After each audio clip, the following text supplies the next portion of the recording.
ನಮಸ್ಕಾರ. ಭಾರತದಲ್ಲಿ ಎಷ್ಟೊಂದು ಪುಣ್ಯಕ್ಷೇತ್ರಗಳಿವೆ ಅಲ್ವಾ? ಆದ್ರೆ ಕೆಲವು ಕ್ಷೇತ್ರಗಳಿಗೆ, ಕೆಲವು ನಿರ್ದಿಷ್ಟ ಆಚರಣೆಗಳಿಗೆ ಅಂತಾನೆ ಒಂದು ವಿಶೇಷವಾದ ಮಹತ್ವ ಇರುತ್ತೆ. ಅದರಲ್ಲೂ ನಮ್ಮ ಪೂರ್ವಜರ ಅಂದ್ರೆ ಪಿತೃಗಳ ಮೋಕ್ಷಕ್ಕಾಗಿ ಮೀಸಲಾದ ಅಂತಿಮ ತಾಣ ಅಂತಾನೆ ಪ್ರಸಿದ್ಧವಾಗಿರೋ ಗಯಾ ಕ್ಷೇತ್ರದ ಬಗ್ಗೆ ಇವತ್ತು ನಾವು ಮಾತಾಡೋಣ. ಹಾಗಾದ್ರೆ ಒಂದು ಪ್ರಶ್ನೆ, ನಮ್ಮ ಪಿತೃಗಳಿಗೆ ಮುಕ್ತಿ ಕೊಡೋಕೆ ಅಂತಾನೆ ಇರೋ ಅತ್ಯಂತ ಪವಿತ್ರವಾದ ಸ್ಥಳ ಇಡೀ ಜಗತ್ತಲ್ಲೇ ಯಾವುದು ಗೊತ್ತಾ? ಈ ಪ್ರಶ್ನೆಗೆ ನಮ್ಮ ಹಿಂದೂ ಪುರಾಣಗಳು ಕೊಡೋ ಉತ್ತರ ಒಂದೇ, ಅದುವೇ ಬಿಹಾರದಲ್ಲಿರುವ ಗಯಾ ಕ್ಷೇತ್ರ. ಬನ್ನಿ, ಇದರ ಹಿಂದಿನ ಕಥೆ ಏನು, ಇದರ ಮಹತ್ವ ಏನಂತ ಒಂದೊಂದಾಗಿ ತಿಳ್ಕೊಳ್ತಾ ಹೋಗೋಣ. ವಾಯುಪುರಾಣ ಹೇಳೋ ಪ್ರಕಾರ ಪಿತೃಕಾರ್ಯಗಳಿಗೆ ಅಂದ್ರೆ ಶ್ರಾದ್ದ ಕರ್ಮಗಳಿಗೆ ಗಯಾ ಕ್ಷೇತ್ರಕ್ಕಿಂತ ಶ್ರೇಷ್ಠವಾದ ಜಾಗ ಇನ್ನೊಂದಿಲ್ಲ. ಆದ್ರೆ ಒಂದು ಆಶ್ಚರ್ಯದ ಸಂಗತಿ ಅಂದ್ರೆ ಈ ಗಯಾ ಅನ್ನೋ ಹೆಸರು ಬಂದಿದ್ದು ಗಯಾಸುರ ಅನ್ನೋ ಒಬ್ಬ ಶಕ್ತಿಶಾಲಿ ಅಸುರನಿಂದ. ಶಾಕಿಂಗ್ ಅಲ್ವಾ? ಒಂದು ಪುಣ್ಯಕ್ಷೇತ್ರಕ್ಕೆ ರಾಕ್ಷಸನ ಹೆಸರಾ? ಇದು ಹೇಗೆ ಸಾಧ್ಯ? ಇಲ್ಲೇ ನೋಡಿ, ಗಯಾ ಕ್ಷೇತ್ರದ ಹಿಂದಿರೋ ಒಂದು ದೊಡ್ಡ ವಿರೋಧಾಭಾಸ. ಈ ಜಾಗ ಇಷ್ಟು ಪವಿತ್ರ ಆಗಿರೋದಕ್ಕೆ ಕಾರಣನೇ ಗಯಾಸುರ ಅನ್ನೋ ಅಸುರನ ಆತ್ಮಬಲಿದಾನ. ಅವನು ಹುಟ್ಟಿನಿಂದ ಅಸುರನಾಗಿದ್ರು, ಮನಸ್ಸಿನಿಂದ ಪರಮ ವಿಷ್ಣು ಭಕ್ತ. ಅವನ ಕಥೆನೇ ಈ ಕ್ಷೇತ್ರದ ಅಡಿಪಾಯ. ಸರಿ, ಗಯಾಸುರನ ಕಥೆ ನಿಜಕ್ಕೂ ತುಂಬಾನೇ ರೋಚಕವಾಗಿದೆ. ಮೊದಲನೇದಾಗಿ ಗಯಾಸುಲ ಘೋರ ತಪಸ್ಸು ಮಾಡ್ತಾನೆ. ಅವನಿಗೆ ಸಿಕ್ಕ ವರ ಏನ್ ಗೊತ್ತಾ? ನನ್ನನ್ನ ಯಾರು ನೋಡ್ತಾರೋ, ಯಾರು ಮುಟ್ತಾರೋ ಅವ್ರಿಗೆಲ್ಲ ಮೋಕ್ಷ ಸಿಗ್ಬೇಕು ಅಂತ. ಇದರಿಂದ ಏನಾಯ್ತು ಅಂದ್ರೆ ಪಾಪಿಗಳು ಕೂಡ ಸಲೀಸಾಗಿ ಸ್ವರ್ಗಕ್ಕೋಗೋಕೆ ಶುರು ಮಾಡಿದ್ರು. ಇದರಿಂದ ಇಡೀ ಸೃಷ್ಟಿಯ ಬ್ಯಾಲೆನ್ಸೇ ಹಾಳಾಯ್ತು. ಆಗ ದೇವತೆಗಳೆಲ್ಲ ಗಯಾಸುರನತ್ರ ಬಂದು ಒಂದು ಪವಿತ್ರ ಯಜ್ಞಕ್ಕೋಸ್ಕರ ಅವನ ದೇಹವನ್ನೇ ದಾನವಾಗಿ ಕೇಳಿದ್ರು. ವಿಷ್ಣುವಿನ ಭಕ್ತನಾದ ಗಯಾಸುಲ ಖುಷಿಯಿಂದ ಒಪ್ಕೊಂಡು ನೆಲದ ಮೇಲೆ ಮಲಗ್ತಾನೆ. ಆದ್ರೆ ಅವನ ದೇಹ ಸ್ಥಿರವಾಗಿ ನಿಲ್ತಾ ಇರಲಿಲ್ಲ, ಅಲುಗಾಡ್ತಾನೆ ಇತ್ತು. ಆಗ ಸ್ವತಃ ವಿಷ್ಣುವೇ ಬಂದು ತನ್ನ ಪಾದವನ್ನ ಅವನ ಮೇಲೆ ಇಡ್ತಾನೆ. ಅವನ ಈ ತ್ಯಾಗಕ್ಕೆ, ಈ ಭಕ್ತಿಗೆ ಮೆಚ್ಚಿದ ವಿಷ್ಣು, ಇನ್ಮೇಲೆ ಈ ಸ್ಥಳ ನಿನ್ನ ಹೆಸರಲ್ಲಿ ಗಯಾ ಅಂತಾನೆ ಪ್ರಸಿದ್ಧಿಯಾಗುತ್ತೆ. ಇಲ್ಲಿ ಯಾರು ಪಿಂಡ ಪ್ರದಾನ ಮಾಡ್ತಾರೋ ಅವರ ಪಿತೃಗಳಿಗೆ ಖಂಡಿತ ಮೋಕ್ಷ ಸಿಗುತ್ತೆ ಅಂತ ವರವನ್ನು ಕೊಡ್ತಾನೆ. ಗಯಾಸುರನ ಆ ಮಹಾತ್ಯಾಗದಿಂದ ನಮಗೆ ಇವತ್ತಿಗೂ ಪೂಜಿಸೋ 2 ಪವಿತ್ರ ಕುರುಹುಗಳು ಸಿಕ್ಕಿವೆ.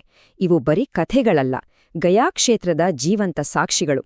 ಒಂದು ವಿಷ್ಣುವಿನ ಪಾದದ ಗುರುತು, ಇನ್ನೊಂದು ಶಾಪಗ್ರಸ್ತ ನದಿ.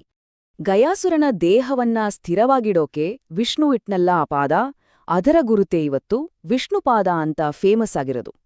ಅಲ್ಲಿರೋ ಪ್ರಸಿದ್ಧ ವಿಷ್ಣುಪಾದ ದೇವಾಲಯದಲ್ಲಿ ಶ್ರಾದ್ದ ಮಾಡಿದ್ರೆ ಬರೀ 7 ತಲೆಮಾರಿನ ಪಿತೃಗಳಿಗೆ ನರಕದಿಂದ ಮುಕ್ತಿ ಸಿಕ್ಕಿ ವೈಕುಂಠ ಪ್ರಾಪ್ತಿಯಾಗತ್ತೆ ಅನ್ನೋದು ಅಚಲವಾದ ನಂಬಿಕೆ. ಯೋಚನೆ ಮಾಡಿ, ದೇವರ ಒಂದೇ ಒಂದು ಸ್ಪರ್ಶ ಒಂದು ಇಡೀ ಜಾಗವನ್ನೇ ಮೋಕ್ಷದ ಕೇಂದ್ರವನ್ನಾಗಿ ಮಾಡ್ಬಿಟ್ಟಿದೆ. ಸರಿ, ಈಗ ಇನ್ನೊಂದು ತುಂಬಾನೇ ಇಂಟ್ರೆಸ್ಟಿಂಗ್ ಕಥೆ ಕೇಳೋಣ. ಇದು ಗಯಾದಲ್ಲಿ ಹರಿಯೋ ಫಲ್ಗು ನದಿಯದ್ದು. ರಾಮಾಯಣದ ಒಂದು ಪ್ರಸಂಗದಲ್ಲಿ ರಾಮ ಲಕ್ಷ್ಮಣರು ಇಲ್ಲದಿದ್ದಾಗ ದಶರಥ ಮಹಾರಾಜನ ಆತ್ಮ ಸೀತಾಮಾತೆಯತ್ರ ಪಿಂಡ ಕೇಳುತ್ತೆ.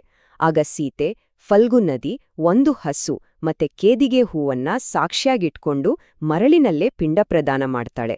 ಆದ್ರೆ ರಾಮ ವಾಪಸ್ ಬಂದಾಗ ಇವರೆಲ್ಲ ಭಯದಿಂದ ಸುಳ್ಳು ಹೇಳ್ಬಿಡ್ತಾರೆ.